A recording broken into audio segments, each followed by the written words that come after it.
Number 3 भी elasticity of demand. अब ये इलास्टिसिटी ऑफ डिमांड का मतलब क्या होता है पहले ये समझ के लेते हैं। इलास्टिसिटी को हम लोग अगर इंट्रोड्यूस करने बोले तो आपने कभी ना कभी इस नाम को सुना होगा, इलास्टिक। सुना है? इलास्टिक वर्ड कभी सुना है क्या? इलास्टिक हम लोग नॉर्मली कहाँ इस्तेमाल करते हैं? रबर बोलते हैं, रबर। रबर को इलास्टिक बोल सकते हैं क्योंकि उसके अंदर एक नेचर होता है, जितना खींचोगे उतना बढ़ेगा और जितना छोड़ोगे उतना कम हो जाएगा, है ना। इलास्टिक यानी चेंज हो सकता है, बट उसके लिए आपको क्या लगाना पड़ता है? फोर्स लगाना पड़ता है। रबर देखा है, रबर भी एक इलास्टिक नेचर का है। इलास्टिक का मतलब होता है फ्लेक्सिबल। इलास्टिक का मतलब क्या होता है? फ्लेक्सिबल। तो इसका मतलब इलास्टिसिटी ऑफ डिमांड को हम ऐसा बोल सकते हैं, flexibility of demand, flexibility in demand, ऐसा बोल सकते हैं। अब इलास्टिसिटी को हम लोग फ्लेक्सिबिलिटी क्यों बोलेंगे ये भी बता देता हूं। यहां पर आपको समझना पड़ेगा कि इलास्टिसिटी ऑफ डिमांड का मतलब होता है when a price of a commodity changes the demand also changes. आपने ये पढ़ा है डिमांड 3A के अंदर, हमने डिमांड एनालिसिस चैप्टर में यही पढ़ा था कि अगर किसी भी कमोडिटी का प्राइस बढ़ता है या किसी भी कमोडिटी का प्राइस कम होता है तो साथ ही साथ उसके डिमांड पर भी फर्क पड़ता है। When the price of a commodity changes, eventually the demand for a commodity also changes। यानी अगर प्राइस बढ़ता है तो डिमांड कम भी हो सकती है, बढ़ भी सकती है।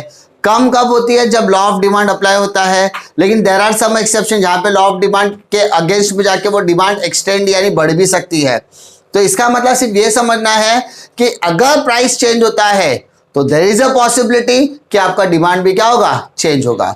यानी प्राइस और डिमांड दोनों का क्या है? आपस में रिलेशन है। उसी तरीके से इलास्टिसिटी ऑफ डिमांड भी है।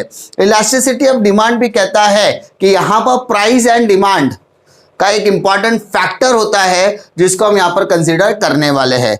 लेकिन यहां पर आपको इलास्टिसिटी ऑफ डिमांड में 3 अलग अलग डिमांड देखने के लिए मिलेंगे, 3 अलग अलग नेचर के इलास्टिसिटी देखने के लिए मिलेंगे। सबसे पहला अगर हम लोग इलास्टिसिटी की बात करें, हमारे लिए सबसे इंपॉर्टेंट इलास्टिसिटी होता है इनकम इलास्टिसिटी ऑफ डिमांड। ठीक है, ईडी मतलब इलास्टिसिटी ऑफ डिमांड। दूसरा इंपॉर्टेंट फैक्टर होता है cross elasticity of demand and third होता है हमारा प्राइस इलास्टिसिटी ऑफ डिमांड। ठीक है, ईडी का मतलब इलास्टिसिटी ऑफ डिमांड। यानी हमारे लिए 3 इंपॉर्टेंट इलास्टिसिटी ऑफ डिमांड है। एक है इनकम, दूसरा क्रॉस, तीसरा है प्राइस। नाम से ही मालूम पड़ेगा आपको, इनकम इलास्टिसिटी ऑफ डिमांड को अगर मुझे सिंप्लीफाइड तरीके से बताना है तो नाम में ही लिखा है income elasticity of demand. Income flexibility in demand, यानी ड्यू टू इनकम, यानी इनकम की वजह से डिमांड में क्या आ रहा है? चेंजेस आ रहा है। इनकम की वजह से डिमांड में क्या आ रहा है? चेंजेस आ रहा है।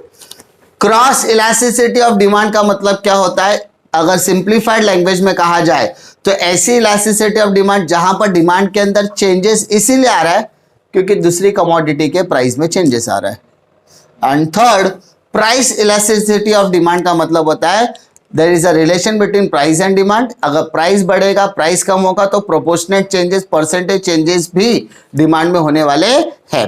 तो ये 3 इंपॉर्टेंट तरीके के इलास्टिसिटी ऑफ डिमांड आपको यहां पर देखने के लिए मिलेंगे, जिसमें सबसे पहले क्या रहेगा? इनकम, दूसरा क्या रहेगा? क्रॉस, और तीसरा क्या रहने वाला है? प्राइस। तो सबसे इंपॉर्टेंट वापस बताओ, प्राइस इलास्टिसिटी ऑफ डिमांड कितने तरीके का है? 3। फिलहाल कौन सा? पहला कौन सा है? इनकम, दूसरा क्रॉस और तीसरा price. Income elasticity of demand related with the income, cross elasticity of demand related with the product of demand of a commodity changes when the price of other commodity changes. Demand एक commodity की change होगी जब दूसरे commodity का price क्या हो रहा है? चेंज। और price elasticity of demand is the percentage relation between price and demand of a commodity. Difficulty, 3 important elasticity of demand हम लोग डिस्कस करने वाले हैं। सबसे पहले डिस्कस करते हैं income elasticity of demand. Income elasticity of demand का एग्जैक्ट मतलब शॉर्ट एंड स्वीट में मैंने बता दिया था कि जब हम लोग किसी भी चीज की कमोडिटी डिमांड करते हैं तो वहां पर सबसे इंपॉर्टेंट अगर कोई फैक्टर होगा तो वो फैक्टर कौन सा होगा? इनकम। नाम से क्लियर था, इनकम इलास्टिसिटी ऑफ डिमांड, यानी डिमांड को फ्लेक्सिबल करने के लिए, डिमांड को चेंज करने के लिए, डिमांड को इलास्टिक करने के लिए अगर कोई फैक्टर इंपॉर्टेंट है तो उसमें कौन सा फैक्टर होगा, वो इनकम। अब यहां पर वही चीज आगे कंटिन्यू होगी। It refers to the degree of responsiveness of the change in the quantity demanded to change in the income only, other factors including price remain same. मतलब when we are talking about income elasticity of demand, तो यहां पे quantity demanded change होगा, but उसका सबसे important factor यहां पर होगा कौन सा, इनकम। क्या होगा, इनकम। यानी इस इलास्टिसिटी ऑफ डिमांड को अगर मुझे सिंबॉलिकली यानी अल्फाबेटिकली अगर मुझे करना है तो मेरे लिए क्या बनता है, इलास्टिसिटी ऑफ इनकम, वाई मतलब इनकम, ई वाई मतलब इलास्टिसिटी ऑफ इनकम, यानी income elasticity of demand is equal to percentage change in quantity demanded of a commodity. क्या बोला बेटा, percentage change in quantity demanded of a commodity divided by percentage change in income. यहां पर क्या आएगा, income. समझा, percentage को proportionate भी बोलते हैं, परसेंटेज को प्रोपोर्शनेट भी कहते हैं। तो percentage change in quantity demanded of a commodity divided by percentage change in income. अब percentage change in quantity demanded का एग्जैक्ट मतलब होता है परसेंटेज चेंज को हम ऐसा ट्रायंगल बना के शो करते हैं, ट्रायंगल, इसको बोलते हैं डेल्टा। क्या बोलते हैं, ऐसा ट्रायंगल नहीं बोलने का, इसको बोलते हैं डेल्टा। ठीक है, यहाँ पे छह तो मैं यहाँ पे इंक्लूड, इसको बोलते हैं चेंज। ठीक है, और ये सिंबल को हम लोग बोलते हैं डेल्टा।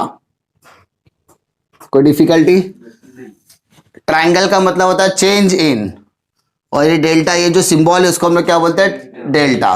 तो परसेंटेज चेंज इन क्या, क्वांटिटी डिमांडेड, तो क्यू आएगा, और यहाँ पे इनकम बोला तो इनकम के लिए क्या आता है, वाई। क्या आता है, आपका परसेंटेज चेंज कैसे मालूम पड़ेगा, तो आपके क्वांटिटी में जितना चेंजेस होगा divided by original quantity, that is quantity of, ठीक है, change in quantity demanded divided by original demand.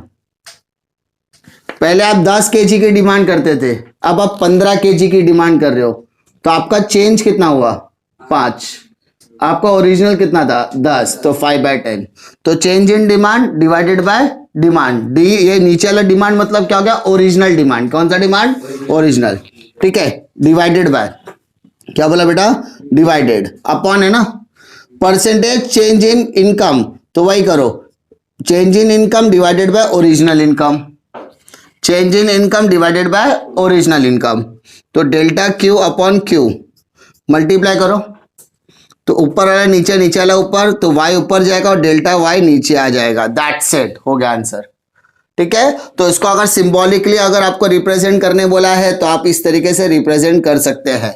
Sir ये करना जरूरी है क्या, नहीं, आप डायरेक्टली ये और ये डायरेक्टली भी लिख सकते हो, लेकिन ये बीच का स्टेप कैसे आया वो आपको पता होना चाहिए।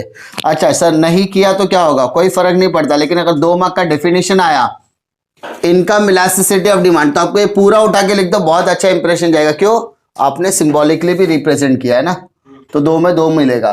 क्लियर, तो ये आप डिस्टिंग्विश के तौर पर भी ले सकते हो, आप इसको डिवीजन के तौर पर भी ले सकते हो, आप इसको डिफाइन के तौर पर भी कर सकते हो। क्लियर, इतना 2 मार्क के लिए क्वेश्चन हो गया अपना। अब सेम देखो बेटा, यहां पर सबसे इंपॉर्टेंट फैक्टर क्या था, इनकम। क्या था, इनकम। अब क्रॉस इलास्टिसिटी ऑफ डिमांड अगर आप पढ़ोगे ना तो ही आपको समझ में आएगा। क्या बोला है, it refers to the change in quantity demanded of one commodity, एक कमोडिटी का डिमांड कितना चेंज हो रहा है, टू मतलब upon change in the price of other commodity. मतलब अगर मैं ऐसा कहूं कि मैं एक चाय लेता हूं, दूसरा कॉफी लेता हूं, सिंपल, मैं पहले दिन में 4 चाय पीता था, कॉफी 0 पीता था, सीधी बात है, चाय पीता था कॉफी नहीं पीता था। अगर चाय का प्राइस बढ़ जाए और वो नियर बाय कॉफी के पहुंच जाए तो मैं कहां शिफ्ट करूंगा, कॉफी में। तो मैंने यहां पर क्या किया, कॉफी की डिमांड कब शुरू की, जब प्राइस क्या हो गया, उसके इक्विवेलेंट पहुंचने वाला था। तो यानी एक कमोडिटी का प्राइस बढ़ने की वजह से मेरी demand of a second commodity बढ़ गई। अरे हाँ ना, प्राइस अगर एक कमोडिटी का बढ़ता है या एक कमोडिटी का कम होता है तो मैं उसका अल्टरनेटिव प्रोडक्ट ढूंढना शुरू कर देता हूं। समझा?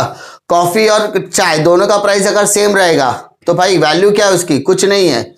तो यहां पर मैं क्या कर रहा हूं, एक अल्टरनेटिव प्रोडक्ट जिसको कॉम्प्लीमेंट्री प्रोडक्ट बोलते हैं। क्या बोलते हैं बेटा? कॉम्प्लीमेंट्री।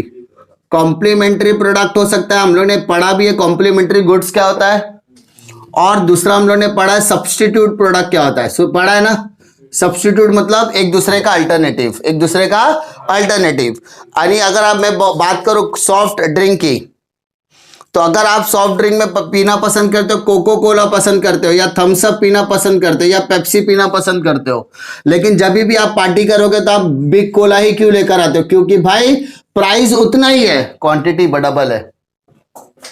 अगर आपको इंडिविजुअली खुद पीना है तो आप कोको कोला, थम्स अप और पेप्सी से काम चलाओगे, लेकिन अगर आपके घर में कोई बर्थडे पार्टी है तो आप बिग कोला खरीद के लाओगे। क्यों? क्योंकि उसमें क्वांटिटी ज्यादा होती है। क्वांटिटी क्या है? ज्यादा। यहाँ पे 2 लीटर का आपको 70-80 रुपए का मिलेगा, वो 70-80 रुपए में आपको 3 लीटर दे रहा है, तो आपकी क्वांटिटी क्या है? ज्यादा है। क्यों? प्राइस ऑफ एक कमोडिटी क्या हो गया यहाँ पे? क्वांटिटी हम क्या क्यों कर रहे हैं? शिफ्ट। क्योंकि यहाँ पे प्राइस ऑफ एक कमोडिटी बढ़ गई है या कम हो गई है। सिंपल, हाँ है ना? तो यहाँ पे कॉम्प्लीमेंट्री या सब्स्टिट्यूट प्रोडक्ट को देखा जाता है। तो अब इसको सिंबॉलिकली रिप्रेजेंट करना है तो कैसे करोगे? इलास्टिसिटी ऑफ सी, सी मतलब क्रॉस, सी मतलब cross. Change in quantity demand है तो percentage change in quantity demanded of a commodity, commodity divided by percentage change in price of commodity. बस फर्क क्या करना है, यहां पर कमोडिटी ए आएगा और यहां पर कमोडिटी बी आएगा, दो अलग अलग कमोडिटी। एक का प्राइस, एक का डिमांड इसलिए चेंज हो रहा है, एक का डिमांड इसलिए चेंज हो रहा है क्योंकि पहले वाले या दूसरे प्रोडक्ट का प्राइस क्या हो रहा है? कम या ज्यादा, कम या ज्यादा हो रहा है। सिंपल। तो यहां पर करते समय परसेंटेज चेंज मतलब परसेंटेज लिखोगे, चेंज मतलब डेल्टा का साइन मारोगे, क्वांटिटी डिमांडेड मतलब Q divided by percentage change in price, है ना? अब फर्क क्या है, यहाँ पे कमोडिटी ए और यहाँ पर commodity B. Simple. Percentage change मतलब मैंने क्या था, change in quantity of A divided by quantity of A, जैसा हम लोगों ने यहां पर शो किया था सेम तरीके से शो करना है। Divided by percent change in price of B divided by price of P, है ना? अरे और चेंज ऊपर करने का नीचे ओरिजिनल लिखने का, ऊपर चेंज करने का नीचे ओरिजिनल लिखने का। तो यहाँ पे ओरिजिनल लिखा था और डेल्टा डालने की जरूरत नहीं है। वापस बोल रहा हूं, change in quantity divided by original quantity, change in price divided by original price. Quantity A quantity है, प्राइस बी। अब ये डिवाइड है, इसको मल्टीप्लाई करो बेटा। Change in quantity A upon quantity A multiply price of B, change in price of B. तो cross elasticity of demand आपका यहां पर आ गया। डिफिकल्टी जैसा यहां शोकेस किया था सेम इसी तरीके से हम लोग ने यहां पर भी शोकेस किया। कोई भी फॉर्मूला में चेंजेस नहीं है, बस फैक्टर का चेंजेस है। फैक्टर हमारा कौन सा है? यहां पर इनकम था और यहां पर हमारा दूसरी कमोडिटी का प्राइस है, दूसरी कमोडिटी का प्राइस है। कोई चेंजेस में फैक्टर में चेंजेस नहीं है। एंड लास्ट बेटा आ जाओ प्राइस इलास्टिसिटी ऑफ डिमांड। क्या आ गया? Price elasticity of demand. अब यहां पर देखो, it's a ratio of proportional, यानी प्राइस इलास्टिसिटी मतलब एपी बोल सकता है। एपी मतलब price elasticity of demand is equal to proportionate change in the quantity demanded of a commodity, तो percentage change in quantity demanded of a commodity to मतलब upon given proportionate change in its price, percentage change in price. Simple. But यहां पे same commodity की different commodity है, same commodity है। यहां पर क्या था? दूसरा कमोडिटी था, लेकिन यहां पर क्या है? सेम कमोडिटी है। अंडरस्टूड बेटा? कमोडिटी मतलब प्रोडक्ट, कमोडिटी मतलब आर्टिकल, जो प्रोडक्ट हम लोग खरीदते हैं, जो गुड्स हम लोग खरीदते हैं उसकी बात कर रहे हैं। सो परसेंटेज चेंज इन मतलब डेल्टा, क्वांटिटी मतलब Q, percentage change in price, simple. अब इसको ऊपर इलेबोरेट करोगे तो परसेंटेज हट जाएगा, delta Q upon Q divided by delta P upon P. तो अभी delta Q upon Q multiply P ऊपर जाएगा क्यू नीदर, तो इलास्टिसिटी ऑफ प्राइस क्या आ जाएगा मेरा, delta Q upon Q multiplied by P upon delta P. समझा? Same factor जैसा मैंने तीनों रेशियो, अगर समझा इसमें कोई डिफिकल्टी इसमें नहीं आएगी। अब 2 मार्क के लिए अगर आपको डिफाइन पूछा या मीनिंग पूछा इनकम का तो आप इतना लिखो, क्रॉस का पूछा तो इतना लिखो, प्राइस पूछा तो इतना लिखो, तो 2 मार्क का क्वेश्चन इधर हो गया। अगर आपको पूछेगा types of elasticity of demand, types of elasticity of demand, तब आप ये तीनों लिखोगे 4 मार्क का क्वेश्चन। कितने मार्क का क्वेश्चन? 4। कुछ भी प्लस माइनस करने की जरूरत नहीं है, इतना का इतना। अगर आपको बोला distinguish between income and cross, कर सकते हो, यस। पहला पहले से, सेकंड वाला सेकंड से। अगर आपको बोलेगा क्रॉस और प्राइस में डिस्टिंग्विश है, कर सकते हो। अगर आपको बोलेगा इनकम और क्रॉस प्राइस में करो तो भी कर सकते हो। तो आप तीनों में से किसी का भी डिस्टिंग्विश है तो भी आप आसानी से कर सकते हो। यानी ये एक लौता क्वेश्चन आपको डिस्टिंग्विश में भी पूछ सकता है, डिफाइन में भी पूछ सकता है, और लॉन्ग आंसर या शॉर्ट आंसर्स में भी पूछ सकता है। यानी ये क्वेश्चन आपको 2 मार्क या 4 मार्क या 3 मार्क के लिए पूछा जाएगा। डिफिकल्टी तो ये बहुत इंपॉर्टेंट क्वेश्चन है, खाली आपको यहां पर फैक्टर्स याद रखने हैं। इनकम से इनकम याद रखो, क्रॉस मतलब ए की क्वांटिटी और बी का प्राइस, ए की क्वांटिटी और बी का price. Quantity of a commodity A changes when the price of a commodity B changes. B का प्राइस चेंज हो रहा है तो ए की कमोडिटी बदल रही है, या ए का प्राइस चेंज हो रहा है तो बी का क्वांटिटी बदल रहा है, यानी एक दूसरे के ऊपर है। और प्राइस में क्या होगा, इधर का क्वांटिटी बदल रहा है तो उसका प्राइस भी क्या हो रहा है, चेंजेस हो रहा है। वो लेकिन कौन सा चेंजेस, परसेंटेज। कौन सा चेंजेस, परसेंटेज, यानी सेम परसेंटेज में चेंज होना चाहिए। Difficulty sure.